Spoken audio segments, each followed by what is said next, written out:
We love that sound, don't we?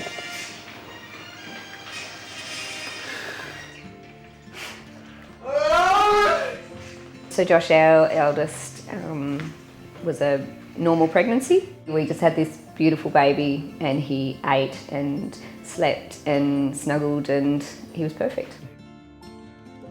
At about 3 months, I think we realised he wasn't starting to hit his milestones. We went to see the paediatrician who said, I think you've got postnatal depression. There's nothing wrong with this baby. You have high expectations of your parenting. I think he said I was struggling to adapt to my post-career environment because I was on maternity leave.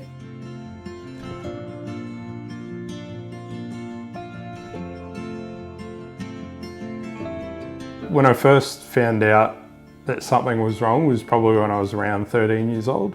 I had a really sharp pain in my stomach. From then on, I probably had 1 kidney stone every 2 or so years. It started to sort of increase around the time I was, I think, 18 or 19, to the point where I needed multiple shockwave lithotripsies.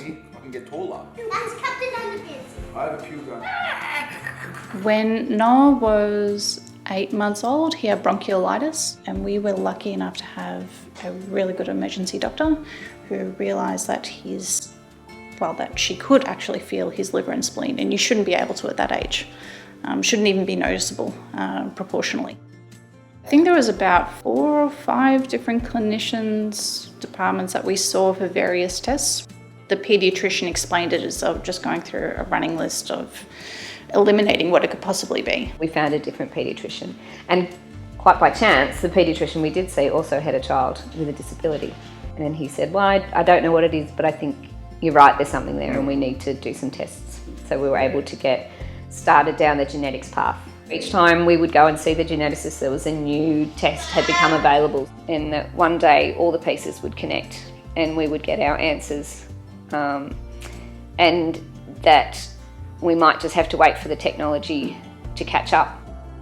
It was just an exercise in patience, really, that I didn't know I had.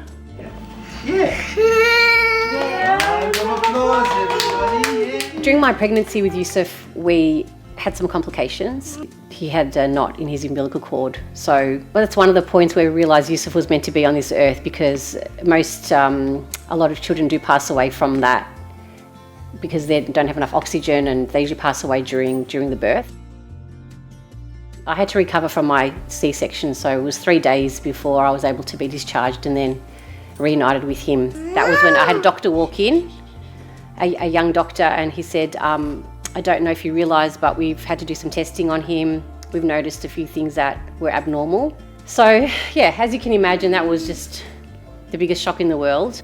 I was in the hospital every day with him, and I didn't know that there was any tests done on anything. I just kept on looking at him for abnormalities and wondering, what is it? What is it that they found, and when are we going to find out? Because we just didn't know. Because it gave me great access to the 375 ml.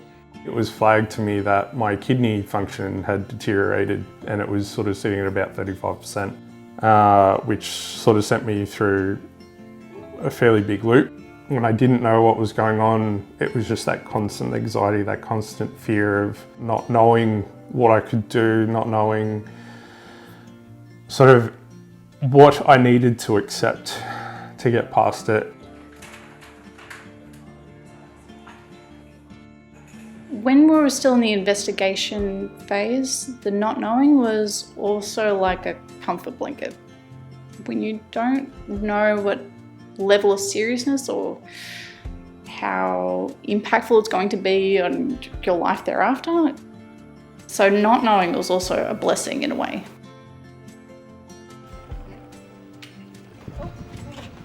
It's the grieving process, and it starts from that first day we realised something was wrong. The grieving process starts then.